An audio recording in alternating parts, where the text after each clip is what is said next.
karena dalam faktanya antara gaji pokok dengan tambahan penghasilan itu berbeda jauh. Pertama memang kebijakan kepegawaian itu kan harus memihak ke pegawai ya, artinya biar mereka sejahtera. Betul. Kalau sudah sejahtera ya profesional gitu ya. Standar tambahan penghasilan itu kita harus tidak boleh melebihi yang ditentukan oleh Dirut 1 ya.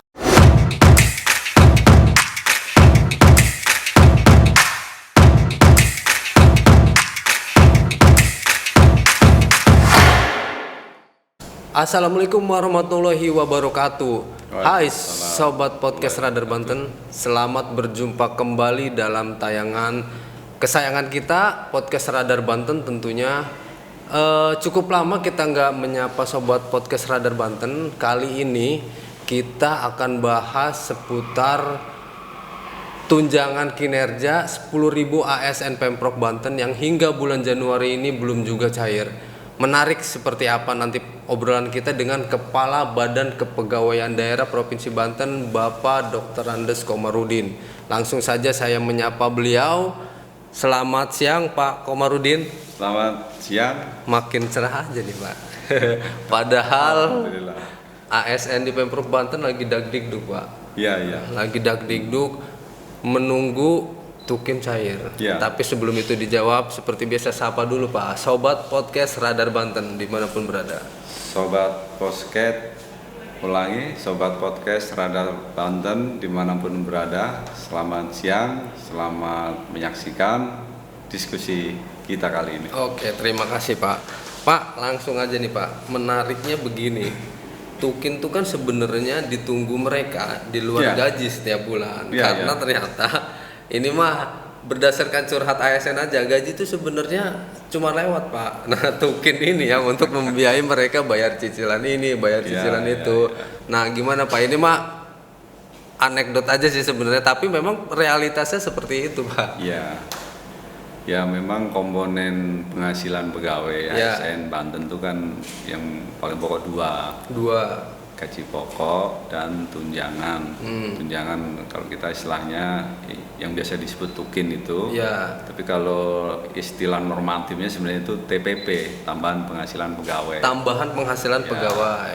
Nah, kalau ada anekdot tadi itu ya betul, karena dalam faktanya antara gaji pokok dengan tambahan penghasilan itu berbeda jauh. Jadi jauh lebih besar yang tambahan penghasilan, bisa berlipat-lipat lah gitu, sehingga itu muncul atau mungkin dirasakan selama ini oleh pegawai, pegawaiannya gajinya lewat, nah, sehingga justru yang tunjangan inilah yang besar, sehingga itu yang ditunggu. Pak, gitu. sebenarnya kenapa sih Pak sampai belum cair sampai hampir 2 bulan ini? Jadi begini ya, tunjangan atau tukin tadi itu kan dasarnya adalah di APBD 2022.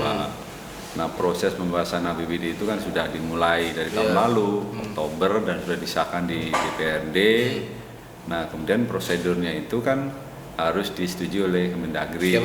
Itu sudah artinya dari sisi anggaran sudah ada uangnya, itu sudah ada. Iya, karena kan di APBD-nya sudah ada Pak ya posnya. Nah, tinggal sekarang memang belum bisa dibayarkan karena ada satu ketentuan lagi, bahwa tambahan penghasilan itu harus menunggu rekomendasi dari Kemendagri. Rekomendasi ini yang belum. Rekomendasi ini hanya untuk satu provinsi, persetujuan atau global untuk semua provinsi di kalau Indonesia? Dalam ketentuan itu untuk seluruh provinsi. Berarti sebenarnya bukan di Pemprov dong Pak? Ya cuman mekanismenya keluar persetujuan itu apakah satu surat, apakah per provinsi, ini yang kita masih nunggu dari sana. Memang prosesnya selalu lama setiap tahun itu? Sebenarnya tidak, kayak tahun lalu kan tidak lama. Nah tahun ini saya tidak tahu ya, tapi kelihatannya setelah kita simak ya kita sebenarnya intensif juga komunikasi ke sana. Kita merasakan lah pegawai ini kan karena sangat menunggu itu. Berarti kepala BKD juga belum cair dong? Ya sama. Jadi kalau sekarang yang belum cair itu ya tidak hanya pegawai, semua. Semua merasakan hal yang sama. Mulai dari eselon 1 berarti ya, kalau di provinsi eselon 2. Gitu. Dan seluruh tahapan termasuk prosedur, persyaratan yang harus dipenuhi supaya rekomendasi atau persetujuan itu keluar, itu sudah kita lakukan. Sudah kita lakukan ya, misalnya soal data beban kerja, soal data macam-macam lah kaitannya dengan proporsi anggaran kita, belanja pegawai, belanja untuk publik, itu bagaimana, itu sudah dipenuhi semua. Termasuk beban kerja, ini perlu saya sampaikan. Jadi sebenarnya ada persyaratan kalau memang tunjangannya itu melebihi standar maksimal yang kita itu sebenarnya kan pemerintah pusat di sana ya. Kalau melebihi itu kita harus menyampaikan argumentasi ya, atau data kenapa harus lebih. Nah itu sudah. Nah kenapa kita apa aja sih Pak komponennya Pak selain tadi beban kerja itu tadi? Ya jadi begini. Sebenarnya standar tambahan penghasilan itu kita harus tidak boleh melebihi yang ditentukan oleh Dirut 1 ya. Nah prakteknya atau faktanya yang kita anggarkan di provinsi ini dan yang sudah dibayarkan beberapa tahun ini itu kan jauh lebih tinggi dibandingkan mereka. Ini saya buka saja bisa 2 kali lipatnya. 2 kali lipatnya. Dan nggak apa-apa ya selama semuanya terpenuhi itu kan. Gitu. Sekarang pemerintah provinsi Banten ini kan dianggap pegawainya sejahtera karena dibanding di kabupaten kota lain di Banten bahkan di provinsi lain menganggap penghitungannya itu Pak besar Pak. Ya. Nah kenapa bisa besar? Ya pertama memang kebijakan kepegawaian itu kan harus memihak ke pegawai ya. Artinya biar mereka sejahtera. Kalau sudah sejahtera ya profesional gitu ya. Nah kemudian dari si anggaran, memang PAD kita itu besar. PAD kita besar, dari 12 triliun itu 7 triliun itu kan PAD. Itu komposisinya berarti kan 60%. Suatu daerah kalau PAD-nya itu lebih dari 35% itu sudah dianggap mandiri. Kita 60%. Kebijakan fiskalnya Pak. Iya, dia sudah sangat mandiri. Dan itu inovasi dari Pak Gubernur kan ya sejak eranya Pak Wahidin Halim ini dibentuk Pemprov Banten ya Pak Gubernur, Pak Wagub, seluruh PD gitu ya. Nah itu dari sisi komposisi anggaran kita dari sisi PAD. Banyak daerah lain tuh yang hanya 20%-an, ya 30%, kita sudah 60%, jadi mandiri kuat keuangan kita.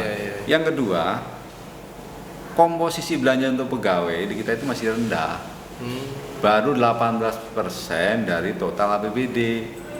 Ya. 18% dari total APBD. Ya. Sementara standarnya itu maksimal 30%. Artinya walaupun sebenarnya tunjangan untuk pegawai itu sudah besar, tapi proporsi ke APBD itu masih kecil. Masih kecil. Artinya tetap kita memihak ke publik, ke rakyat lah. APBD ini kan memang harus diprioritaskan untuk pembiayaan pembangunan, infrastruktur tadi itu. Ya, kan itu juga merupakan program prioritas yang tertuang di RPJMD gitu kan, tidak bisa dinafikan juga. Nah, tadi tambahan ketentuan untuk bisa lebih tinggi dari pusat selain soal keuangan, soal kinerja. Dan ini memang sudah kita tambah jam kerjanya. Kalau yang tadinya itu 8 jam sehari tambah setengah jam, berarti setengah jam kali 5. Jadi lebih dari 40 jam seminggu. Setengah jam itu tambahan untuk masuk poin di tambahan penghasilan yang itu melebihi dari standar tadi. Jadi itu sudah kita penuhi semua. Pak, banyak pegawai di pemerintah kabupaten kota memutuskan pengen pindah, keinginannya untuk pindah ke pemerintah provinsi Banten. Berapa usulan Pak yang masuk Pak? Tahun lalu aja Pak? Tahun lalu, 2 tahun lalu itu sudah 500 pegawai yang mau pindah ke pemerintah formnya yang masuk saya. Terus ya setiap hari kan ada terus nih. Ini sudah ribuan lah, 1.000 sudah ada nih. Nanti akan mau kita buka. Jadi mungkin dalam minggu ini, minggu depan gitu, untuk memenuhi aspirasi itu kita buka. Kebutuhannya berapa Pak? Jadi proses pindah itu harus dimaknai dua pihak secara seimbang. Usulan pegawai ya mereka kan ingin berkarir, ingin mungkin sejahtera dan lain sebagainya, itu kita pertimbangkan. Tapi juga harus berdasarkan kebutuhan Pemprov Banten. Itu jangan sampai misalnya kita nggak butuh amat hanya karena mereka ingin pindah kita terima. Kan kita menerima orang, menggaji orang kan harus bertanggung jawab kan ke rakyat. Emang nggak butuh Pak? Kan masih butuh banyak juga. Ya kan harus selektif. Iya. Harus selektif. Mana yang betul-betul urgen untuk gitu. Jadi ini akan mau kita buka nih. Ini mungkin saya bocorkan dulu Iya. nih ya. Wah boleh nih. Hampir 150 lebih lah. 150 pegawai. Ya, 150-160-an formasi yang kita buka dari pindahan pegawai. Kapan akan dibuka rencana? Bocoran nggak usah tanggalnya lah, akhir bulan. Ya, pokoknya 1 bulan ke depan lah. Dalam 1 bulan ke depan. Gitu. Yang penting lolos butuhnya dulu ya Pak ya, dari pemerintah kabupaten Tentu gitu ya. prosedurnya harus dipenuhi, ada izin dari atasan. Berarti nanti mereka. cek dulu formasi di Pemprov Ya. ada apa nanti Silakan. baru mereka boleh tuh ya. Jadi kita memprioritaskan yang pegawai-pegawai yang memang membutuhkan kalian khusus. Ya, jadi seperti kesehatan, dokter, guru itu kita buka. Kemudian tenaga-tenaga keuangan yang begitu. Ya, termasuk untuk mengisi yang sekolah ini. Sekolah. Jadi sekolah kita ini banyak yang nggak punya ASN. Sekolah banyak yang kepunya ASN, Iya. berarti guna honorernya banyak. Akhirnya guru itu menjadi tenaga. Iya. Ini yang administrasi. Saya bicara yang Oh, yang tenaga administrasi. Oke, siap. Akhirnya banyak guru yang menjadi tenaga administrasi. Oh, merangkap dia yang ngajar juga ya jadi tenaga administrasi. Ini terutama yang sekolah yang jauh-jauh. Hmm. Yang di Pangalengan, yang di Malimping, yang macam-macam di sana itu. Kalau misalnya mau kita isi dari pegawai yang Pemprov susah juga. Kan banyak kan tinggalnya di Serang gitu, mau ditaruh di sana kan susah. Jadi yang seperti itu nanti kita buka dari kabupaten kota yang domisilinya dekat dari situ. Oh, Iya. iya.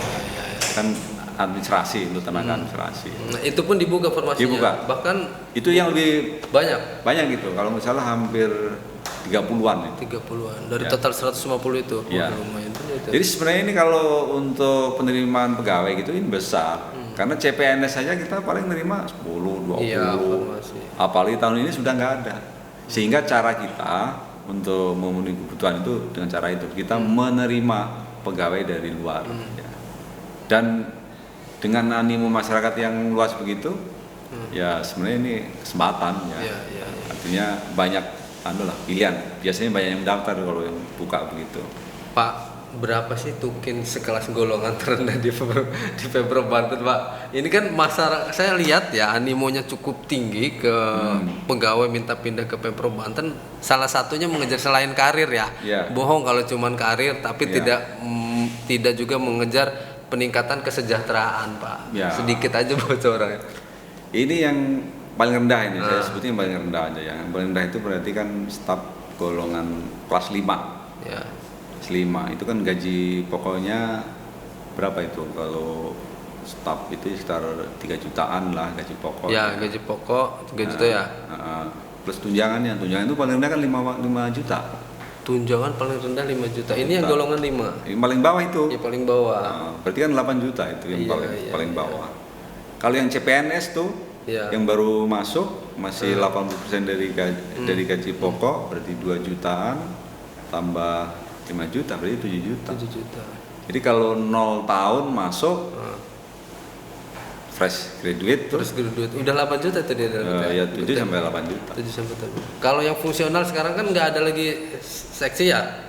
Fungsional sekarang kan yang penata muda kayak gitu. Ini Banten masih belum. Oh, masih ya? Belum ya? Belum penyetaraan. Iya, iya.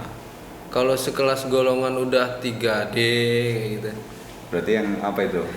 Eselon 4. Iya, eselon 4. Eselon 4 itu di etis nggak kalau dibuka? Enggak apa-apa kan justru siapa tahu kesempatan berkarir lebih banyak. Iya. Pak, kalau tadi kan golongan 5 saja fresh graduate CASN itu gaji pokok 3 juta, tunjangan bisa sampai 5 juta. Berarti sekelas golongan 3D eselon 4 berarti. Eselon 4 ya. Saya nggak sebut nominalnya, tapi sebagai patokan eselon 4 di Provinsi Banten itu sama dengan eselon 2 di kementerian. Ya, kementerian Ya. Gitu. Ya. Berarti tukinnya bisa sampai di angka lebih dari 10. Ya lebih lah. Lebih dari 10 bisa sampai 15. Lebih. Itu eselon 4. Bayangkan sekelas kepala dinas. Sudah berapa itu? Tapi kita off the record itu di belakang aja nanti.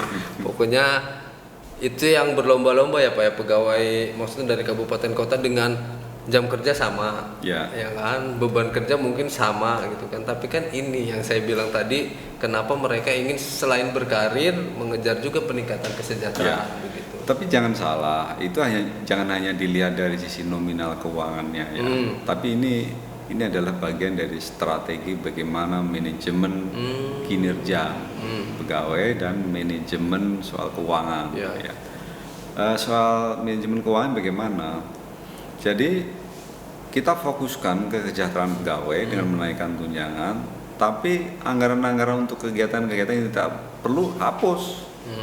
Jadi misalnya perjalanan dinas hapus, apalagi COVID sekarang. Iya, Ya kan? perjalanan dinas ya dikurangi. Terus kegiatan-kegiatan yang nggak perlu, rapat-rapat ini yang mengada-ada hapus gitu. Kalaupun ada rapat kan sekarang di Pemprov itu jarang di luar daerah Pak ya, memanfaatkan fasilitas di dinas, rapat Betul. di seputar KP3B begitu. Apalagi 5 tahun terakhir itu kan udah nggak boleh Iya. rapat di luar. Itu strategi penganggaran kan.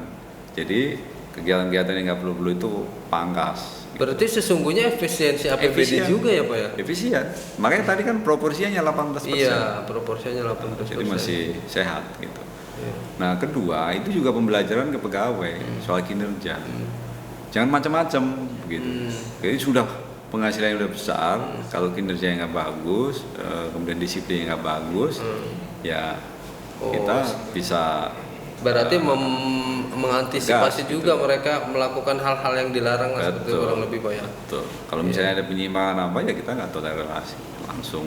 Pak, berhenti tapi ada nggak sebagainya. khawatir Pak dicap, pegawai Pemprov mah hedon katanya gitu kan, gaya hidupnya wah itu bukan itu Pak, itu bukan ini loh, banyak juga kabupaten kota ASN yang nganggap wah kalau udah ASN Pemprov mah katanya mobil aja segini, kata mobil aja begitu gitu. Ya itu soal style pribadi ya. Cuman memang kalau saya perhatikan style kayak seperti itu masih ada. Nah ini yang mungkin melalui forum ini saya sampaikan gitu. Jadi kita harus menjaga etika gitu. Ya kalaupun punya ya nggak usah ditonjolkan gitu loh. Terus termasuk pola hidup ya biasa saja lah. Yang penting-penting yang pokok-pokok. Termasuk sebenarnya kalau sekarang 2 bulan pada teriak, tunjangan belum keluar pada teriak. Itu dia, Pak. Menurut saya juga karena soal itu. Ketahuannya itu justru ketika tukin macet Pak, sebulan 2 bulan. Artinya itu soal bagaimana mengelola keuangan secara pribadi. Jadi kalau yang benar nih mengelola keuangan pribadi itu, jadi penghasilan bulanan itu kita harus punya tabungan. Untuk kebutuhan darurat tuh paling nggak untuk 5-6 bulan. Iya. Kalau misalnya drop karena sesuatu nggak ada penghasilan dan lain sebagainya, itu bisa hidup 5-6 bulan. Itu yang benar gitu. Artinya kalau 2 bulan itu harusnya belum perlu teriak. Jadi nggak perlu teriak-teriak di medsos Pak ya. Pak kasih imbauan dong sedikit itu kan buat para ASN. ASN artinya kan ini menjaga citra Pemprov Banten sendiri kan, sampai harus di medsos kayak gitu. Menurut saya kurang etis lah. Ya. Ini yang perlu saya tegakkan. Satu, dari sisi penganggaran itu aman, nggak hilang. Nggak hilang ya. Paling itu hanya tertunda. Nah, kecuali nanti Kementerian Dalam Negeri memberi aturan tidak boleh melebihi yang di pusat. Ya kalau seperti itu ya kita nggak bisa juga gitu. Jadi anggaran ada. Yang kedua, uangnya itu juga artinya ada uangnya, sudah dianggarkan dan uangnya ada. Ini kan desas-desusnya kan ini uangnya udah nggak ada untuk membiayai yang lain-lain, bukan begitu. Ini hanya menunggu rekomendasi. Belum lagi isu katanya nggak kas daerahnya kosong katanya di enggak. Banten. Kan selama ini terbangun betul nggak Pak kayak gitu kan? Makanya saya tegaskan, enggak seperti itu. Dianggarkan sudah ada dan uangnya juga ada, hanya nunggu rekomendasi. Nah yang ketiga, menurut saya ini jadi pembelajaran. Jadi mengelola keuangan kita harus bijak, harus pinter, kita harus jaga-jaga. Jadi punya rencana darurat gitu. Kalau misalnya dengan segala macam secara situasi gitu, kita nggak bisa mendapatkan penghasilan, bagaimana? Nah berarti kan kita harus pintar mengelola uang gitu. Jadi harus punya cadangan ya. Nah, setiap bulan penghasilan langsung dihabiskan. Tuh. Kan habisnya mah karena Ya. harus mengangsur ini itu Pak gitu yang itu Iya. tadi dibilang mungkin Ya. dari gaya hidup sudah Nah. kebiasaan gitu. Nah, yang terakhir tidak bisa itu yang perlu mencegah saya juga. sampaikan. Kenapa tuh? Gaya hidup. Gaya hidup ya. Jadi ya seperlunya lah, Ya. nggak usah ditunjukkan gitu. Jadi yang Hidup apa penting-penting. adanya. Jadi kalaupun ke mall itu ya nggak usah tiap minggu ke mall lah. Iya. Ya sekali 2 kali kan sudah cukup. Tuh jadi itu bagian dari bagaimana kita pola konsumsi kita. Gitu. Terus apa namanya kalau ke Pak Gub sendiri melihatnya seperti apa? Kan ramai tuh sempat ada juga katanya di medsos, Pak Gub gimana dong ini tolong menanggapinya. Oh, Kalau iya. sempat Jadi- lapor ke Pak Gub santai aja apa gimana? Gini, kalau Pak Gubernur sebenarnya sangat konsen, sangat peduli. Jadi keberpihakan atau merasakan bagaimana kebutuhan pegawai itu betul dirasakan, karena beliau juga pernah cerita dulu anak dari bapaknya kalau gajinya telat apa segala macam itu terasa gitu. Jadi itu secara empati dirasakan gitu. Cuman masalahnya kan memang prosedurnya. Nah, begitu. maksudnya upaya sendiri Pemprov Banten untuk melobi Kemendagri atau menanyakan lah rekomendasi ini kapan turun gitu loh. Ini kan kasihan pegawai di pemerintah provinsi. Kalau menanyakan segala macam kan sudah. Sudah ya. Termasuk saya juga secara informal sebenarnya ya nanya juga, menelusuri di sana apa sih yang terjadi dan sebagainya. Dan memang hampir semua daerah memang belum. Semua udah belum. Oke, jadi buat pegawai Pemprov Banten 10.000 ya Pak ya jumlahnya. Itu bersabar saja, termasuk mungkin ada beberapa dari kawan-kawan kita juga yang keluarganya di Pemprov Banten diharapkan bersabar begitu. Karena yang kurang enak itu ketika mereka buat status di medsos itu yang citranya buruk gitu. Ya. Pak, tadi kan ngomongin soal bakal buka 150 formasi Ya. dari membuka peluang dari pegawai ASN dari kabupaten kota. Ya. Nah, itu kan untuk ASN. Kalau untuk P3K sendiri, Pak, di Pemprov Banten seperti apa? ini sekaligus ini Ya. saya sampaikan ke teman-teman Karena nunggu-nunggu P3K. juga sebenarnya. Ya. Jadi P3K tahun ini dan ke depan itu kan diprioritaskan untuk guru. Betul. Untuk guru. Kebutuhan kita untuk guru status P3K itu kita hampir butuh 6.000 7.000. 6.000 7.000. Oh ya. Nah, kemarin kita mengusulkan formasi 1.000 sekian gitu, kemudian diterima disetujui 896. 800. Dari 896 tahun kemarin itu dari seluruh pendaftar yang memenuhi syarat itu hanya 500-an. Oh. Yang diangkat itu hanya 500-an. Ya. Tahun ini kita lebih besar. Bukanya lebih Ya, besar. saya mengusulkan itu 1.500. 1.600 bahkan. 1.600. Nah, itu saya mengusulkan tidak hanya untuk guru, tapi juga untuk pegawai non guru. Nah, kemarin ada beberapa kelompok pegawai non ASN tuh yang mendatangi BKD, aspirasi segala macamnya. Ini saya tekankan di sini, aspirasi sudah saya sampaikan itu. Berarti 1.600 ini plus yang non guru. Ya, non guru.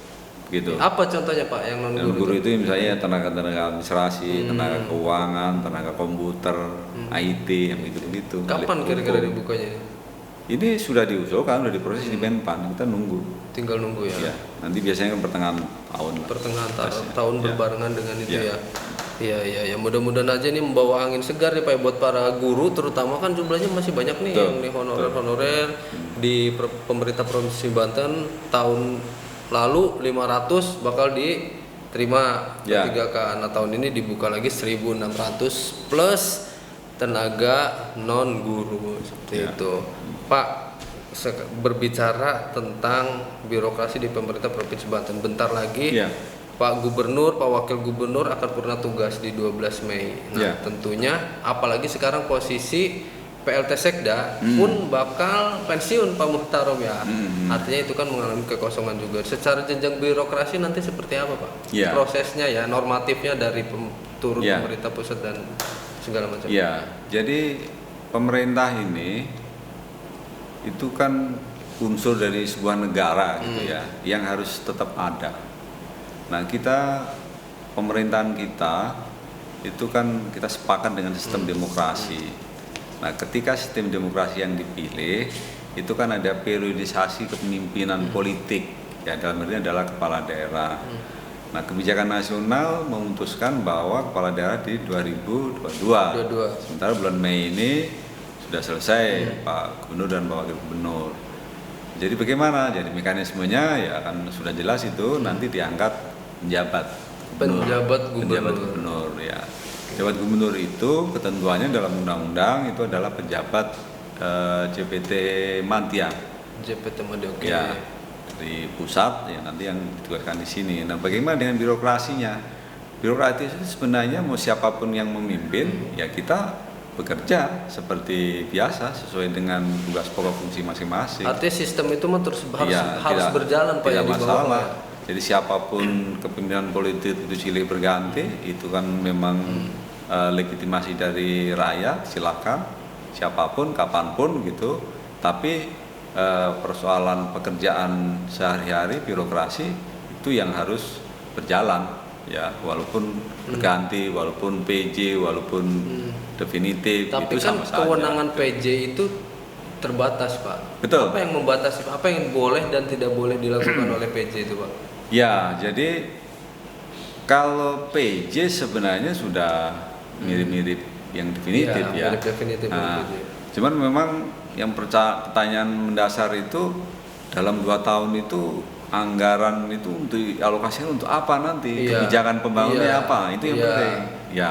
Berarti harus menjalankan RPJMD yang udah tertuang kan PJ itu masalahnya. Tidak boleh merubah ya. RPJMD itu kan penjabaran dari visi misi kepala daerah yang terpilih sampai akhir masa jabatan. Nah, sementara bulan Mei ini atau tahun 22 kan selesai.